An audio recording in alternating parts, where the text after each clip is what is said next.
Bienvenue sur Africa 24 et merci de nous rejoindre dans cette émission en direct de Ouagadougou au Burkina Faso. Le 29 novembre prochain, les Burkinabés devront se rendre aux urnes pour élire leur nouveau député et puis leur nouveau président.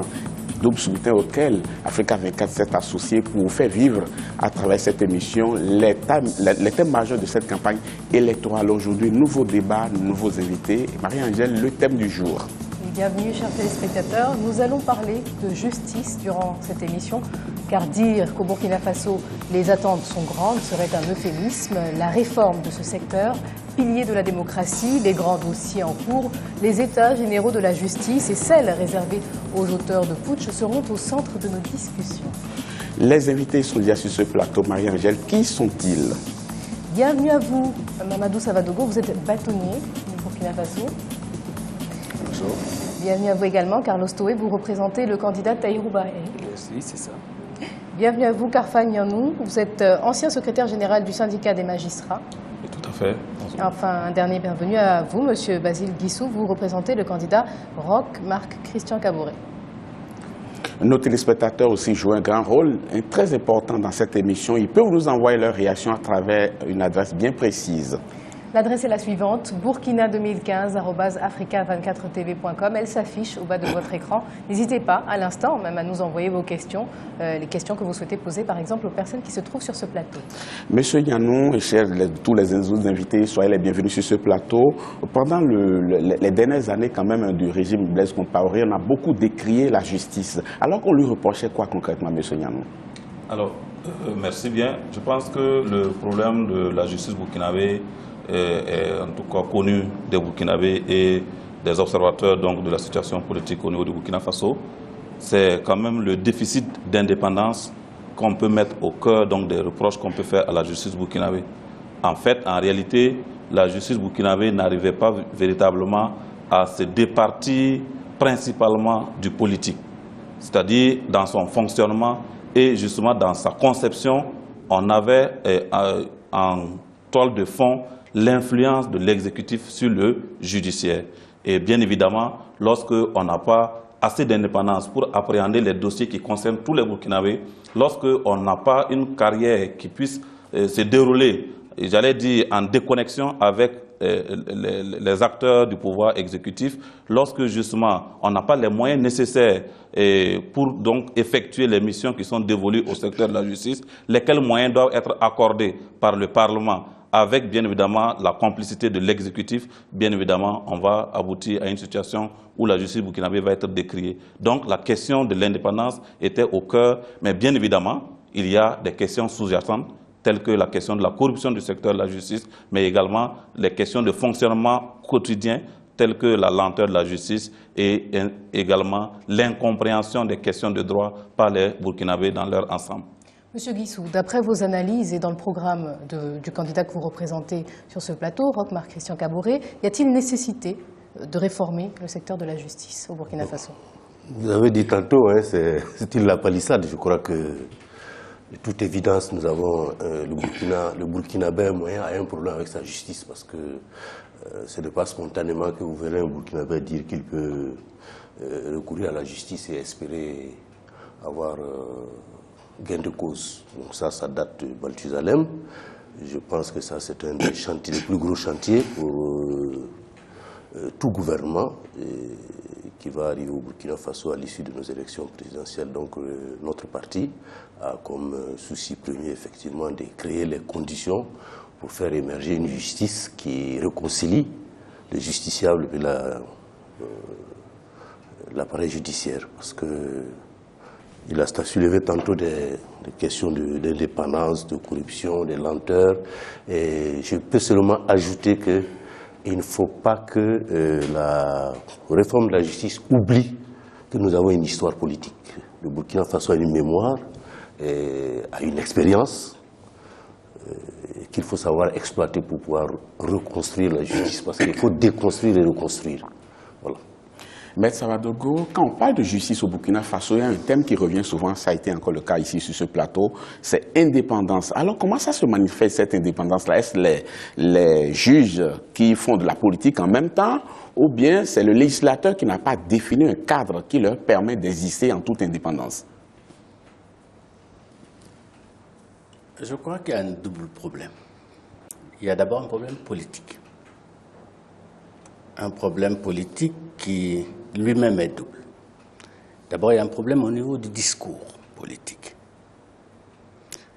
Pendant longtemps, on a eu un discours qui consistait à faire l'apologie de ce qu'on appelle les juges acquis, en édictant, dès le début de leur formation, que les juges avaient une obligation de loyauté, entre griffes, à l'égard de l'autorité de nomination.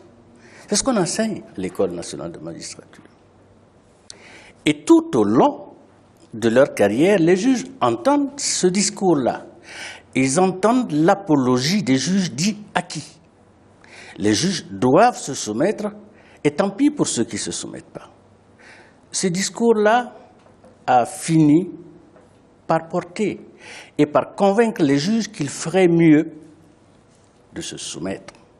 Et beaucoup se sont soumis. De telle sorte que les Burkinabés les voient comme des juges soumis. Donc il y a un premier problème au niveau du discours politique. Il y a un second problème au niveau de la pratique politique, qui a consisté pendant longtemps à promouvoir les juges obéissants et à sanctionner directement ou indirectement, par des détournements de procédure, les juges qui, Dieu merci, sont restés nombreux, ont voulu faire leur métier en toute indépendance. C'est tout cela qui a discrédité le système judiciaire. À cela aussi, mais ce n'est pas à mon avis le plus important, il faut ajouter des problèmes techniques, des problèmes législatifs, tels que, par exemple, sans que ce ne soit exhaustif, le problème de la connexion persistante entre le palais de justice et la chancellerie. Et je pense que l'une des réformes qui sera nécessaire sera celle-ci. Il faudra déconnecter la justice de la chancellerie. Il faudra déconnecter les juges et les rendre textuellement indépendants. Mais je pense que ces problèmes techniques-là n'étaient pas le plus important.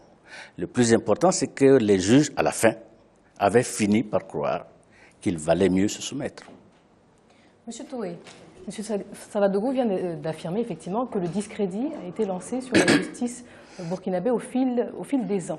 Quel est l'état des lieux que vous faites de justement ce secteur-là au Burkina? Bon, pour le parent, le parti de la Résistance nationale et son candidat Tahirou Barry, l'état de la justice est à l'image de l'état moral de notre société.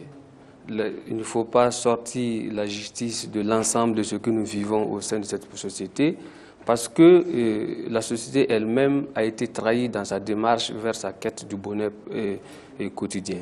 À partir du moment que des acteurs politiques n'ont pas pensé le bien social de ses concitoyens, ils ont travaillé à installer des structures qui ne sont qu'à leur disposition, qui leur permettent d'asseoir les pouvoirs.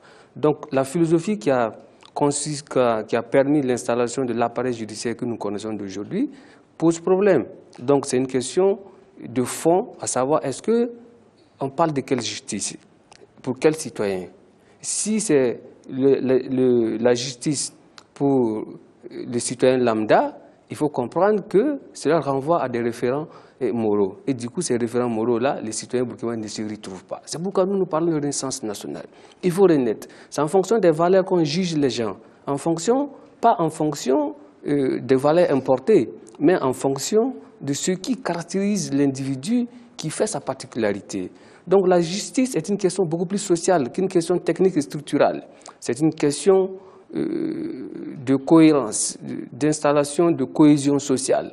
Parce que à partir du moment que les gens se sentent en insécurité, qu'il n'y a pas de dispositifs qui leur permettent de faire face à d'autres qui sont plus forts, du coup, ils sont dans des perspectives qui ne les permettent pas de faire confiance. C'est la raison pour laquelle, pendant longtemps, les structures de nos appareils judiciaires tels que nous l'avons connus ont été prises comme des cibles. Vous vous souvenez des militaires à Fada et même ici au palais de justice à Ouaga ici, où des attaques ont été ciblées. Donc c'est le symbole même qui pose problème.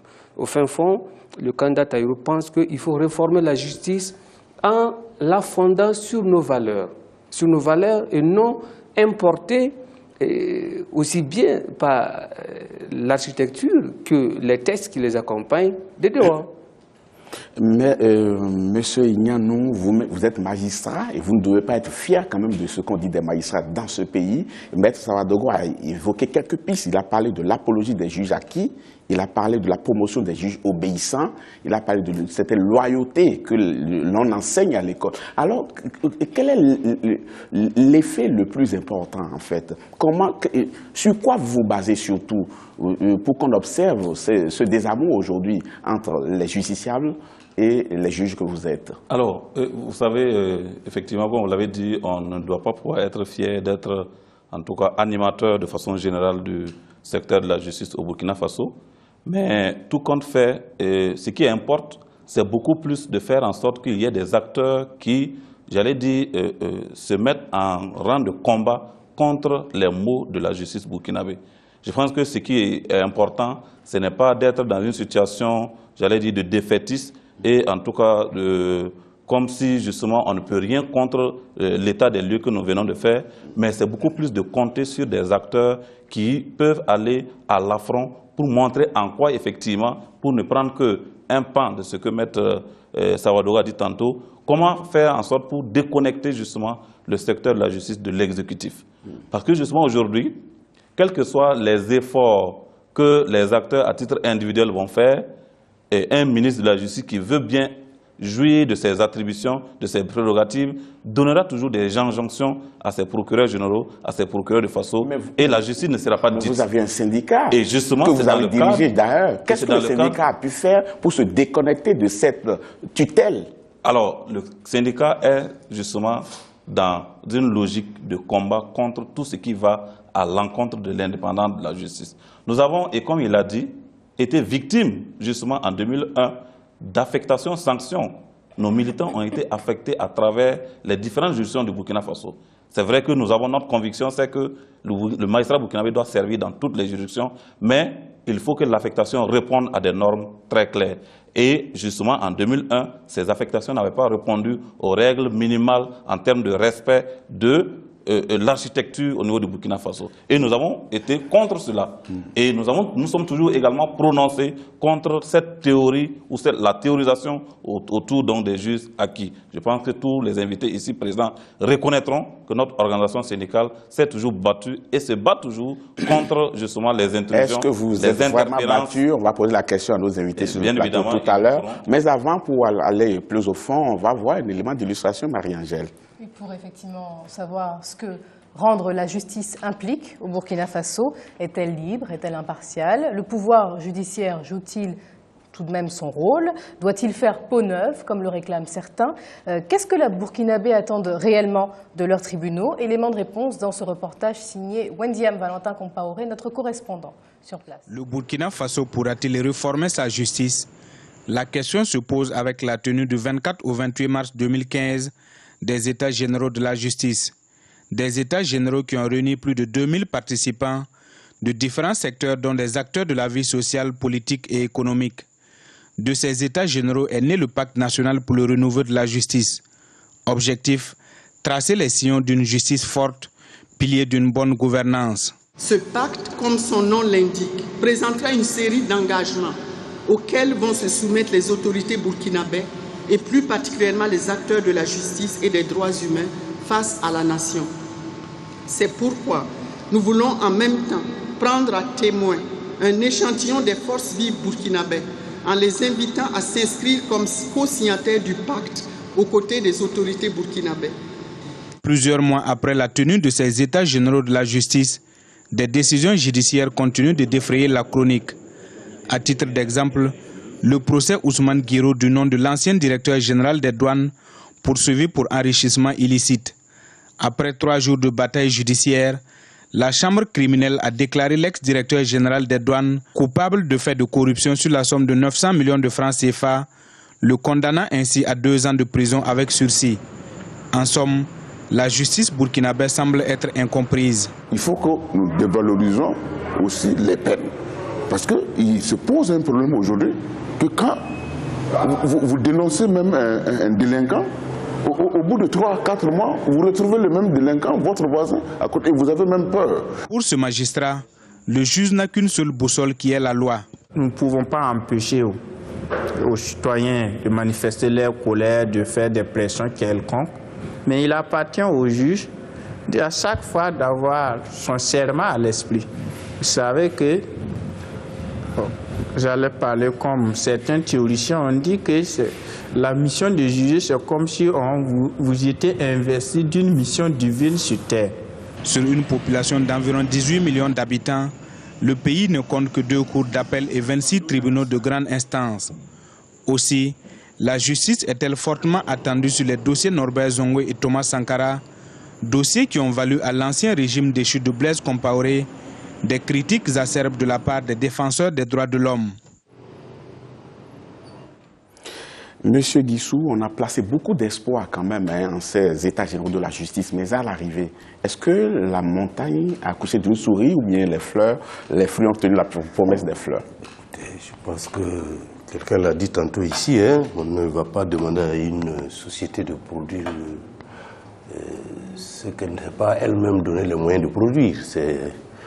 Je pense que c'est une question de volonté. Qu'on n'a pas beaucoup d'ambition en organisant les états généraux? Oui, il faut avoir de l'ambition et je pense que le simple fait d'avoir organisé les états généraux, c'est une reconnaissance qu'il y a quelque chose à faire pour que ça aille mieux. Et ce quelque chose, je pense que c'est la capacité de mettre ensemble tout ce qu'il y a comme capacité de proposition, de changement, qui va définir dans quelle direction on va engager l'appareil judiciaire pour avoir plus de crédibilité. Et le point sur lequel j'insiste, il l'a soulevé d'ailleurs, c'est la justice doit tout faire pour correspondre à l'attente du villageois moyen du Burkina Faso. Donc si la justice n'arrive pas à s'enraciner dans la demande populaire, on a beau réformer, ça sera une des réformes en bon français, quoi. C'est entre francophones qu'on va résoudre ça, mais le peuple, le petit peuple ne se sentira pas engagé. Or, moi, je suis de ceux qui pensent que c'est la pression populaire fait partie des éléments qui arrivent à permettre la résolution de certaines contradictions au sein de l'appareil judiciaire. Parce que même les corruptions, les juges acquis, etc., c'est parce que chacun se sent quelque part libre ou capable d'aller contre ce qui est le minimum qui nous permet de vivre ensemble, qu'ils se le permettent. Mais s'il y a une situation de pression populaire qui fait que chacun sait que s'il dévie, il aura sur lui la pression populaire et automatiquement la hiérarchie est obligée d'agir. Ça s'est déjà vu au Burkina et je pense que... Les résultats des états généraux, on a vu nulle part. Si vous avez vu au début de la transition ici, il y a des ministres qui ont été hués et ils sont partis.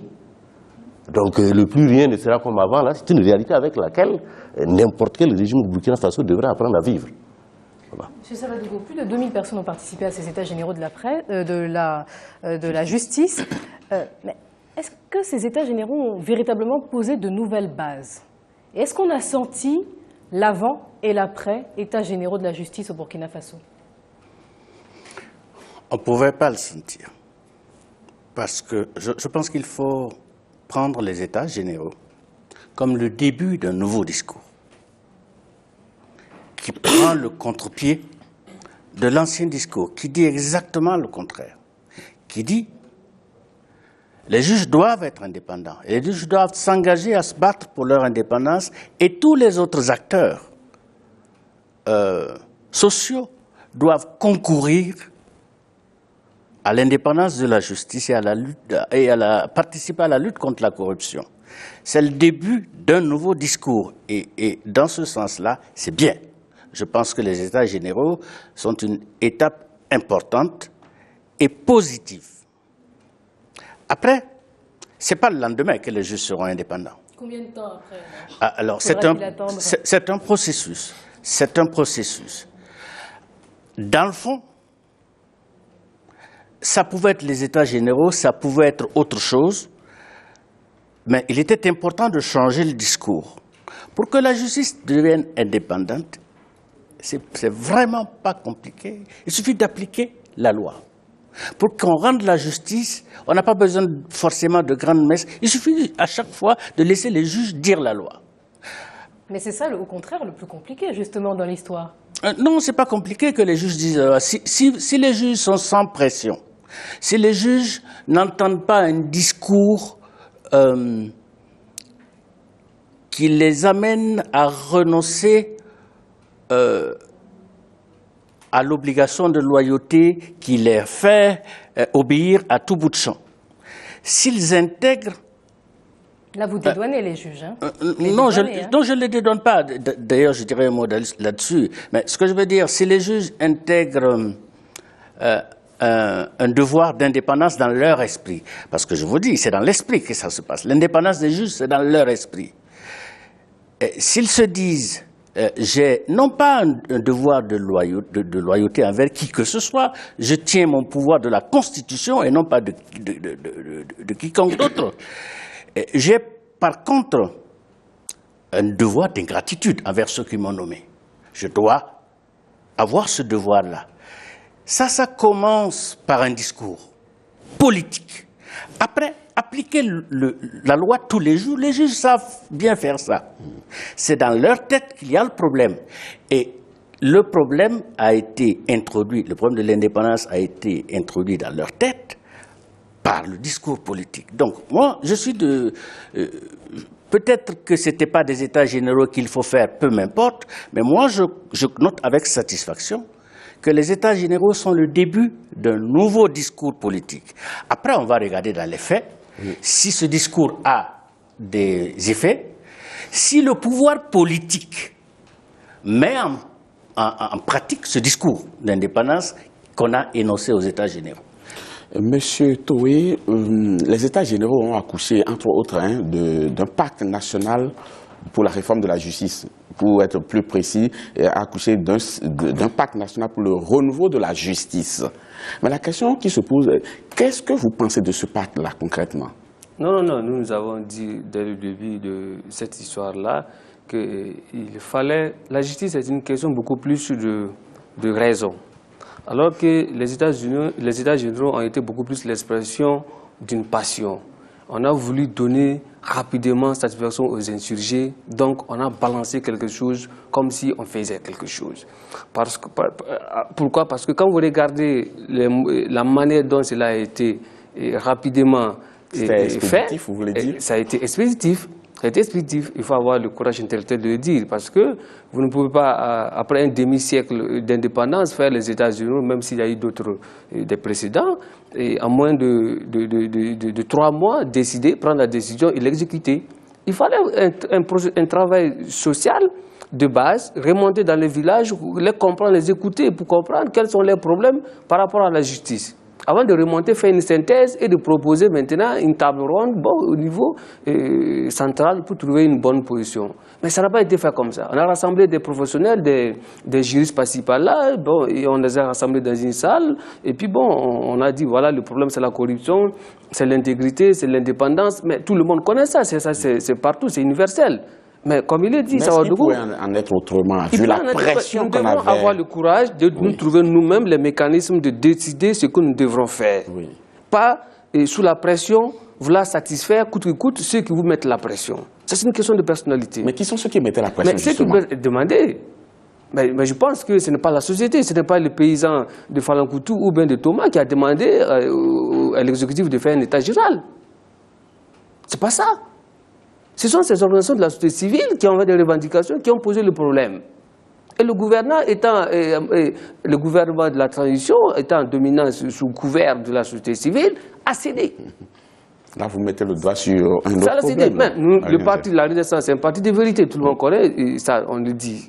Donc du coup, ça, même si le principal organisateur c'est un des nôtres, il faut le connaître. Mais justement, on va prendre l'avis de M. Guissou sur cette même question. Est-ce que vous trouvez par exemple que ces états généraux n'ont pas duré assez longtemps? Est-ce qu'on n'a pas assez concerté la population? Qu'en dites-vous? Non, écoutez, je pense que les états généraux avaient leur raison d'être. ont eu lieu et ces assises-là avaient leur raison d'être sinon n'auraient pas existé. Ça a été il y a une demande populaire qui était là, avait une exigence et que la transition a eu raison de... Vous n'avez pas senti cette pression des organisations de la société civile? Oh non, je ne crois pas du tout. Je crois que ça, c'est un problème, un boulet qu'on traîne depuis plus de 20 ans. Le problème de la justice au Burkina Faso, c'est pas... Mais est-ce qu'on ne pouvait pas attendre, prendre son temps, avoir suffisamment d'éléments et faire quelque chose de qualité?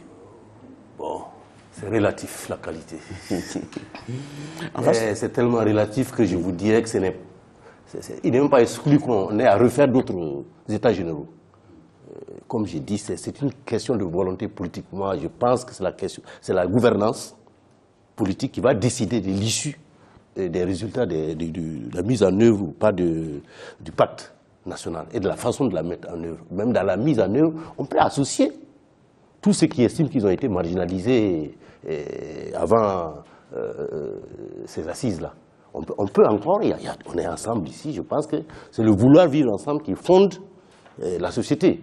Donc ceux qui pensent qu'ils peuvent apporter quelque chose... C'est ce qu'a prévu votre candidat? Oui, je pense que mon candidat a toujours parlé de tout faire pour réunir le maximum de Burkinabés compétents pour apporter quelque chose, pour qu'on puisse sortir chaque fois des textes consensuels. Parce que nous sommes dans des sociétés où il est difficile de fonctionner avec les contradictions, en passant le temps à nous tirer dessus. Il faut qu'on trouve le plus petit commun dénominateur concernant la justice pour pouvoir avancer d'un pas. Si ça ne va pas, on se reconcerte et on fait un deuxième pas. C'est comme ça que, en tout cas au niveau du MPP, nous voyons la possibilité de, je dis, déconstruire et reconstruire. Parce que ce n'est pas une mince affaire. Oui, M. Toé, je vous donnerai la parole tout à l'heure. Oui. Très rapidement. Le professeur Guissou est satisfait des états généraux. Je sais très bien qu'il est au courant que ça fait 2 semaines que la justice burkinabé ne fonctionne plus. On a rassemblé 2000 personnes pour résoudre un problème. 8 mois après le démarrage de l'application de ces réformes-là, voilà, nous sommes à 2 semaines où la justice burkinabé ne fonctionne pas. Ne fonctionne pas pourquoi? Ne fonctionne pas, mais je pense qu'ils sont là, il y a trop de grèves. Les greffiers sont... Ce n'était pas pour empêcher la tenue des grèves. Non, mais ça a bloqué le fonctionnement. Parce que le juge ne peut pas travailler. Il a besoin de greffier, il a besoin de, qu'on appelle, de GSP. Oui, mais ça, non, c'est bloqué. De l'indépendance des juges, de ce qui fait que le droit qui est dit n'est pas vraiment le droit. Si vous êtes indépendant et vous ne pouvez pas travailler, à quoi ça sert cette indépendance? L'indépendance doit produire quelque chose, l'efficacité. C'est ça, l'indépendance. Pour vous, cette situation découle des états généraux de la justice? Voilà, c'est ça. Ils se sont précipités sur un dossier qui les dépassait, ils ont pris des grandes déclarations, et puis maintenant, à l'application, ça pouvait. Parce que le problème de la grève, depuis ces 2 semaines, c'est quoi? C'est l'application des tests. On a dupé les syndicats. On les a dit, bon voilà, on va vous concéder ça, ceci et cela. À l'application, ils se sont rendus compte qu'on dit que non, ça a partir de 2016 en 2017 que la mise en application va commencer. Donc vous voyez bien que les États-Unis ont... En tout cas, on va poursuivre et comprendre davantage ce qui a été décidé, le pacte national pour le relevé de la justice, les acteurs qui en ont signé. Est-ce qu'il fallait inclure d'autres acteurs? Est-ce que de la manière dont ça a été fait, ça engage vraiment toute la nation? C'est des aspects qu'on va continuer par voir, hein, mais avant, on va prendre les nouvelles du terrain. Oui, on va marquer une courte pause et on se retrouvera juste après pour poursuivre le débat, effectivement.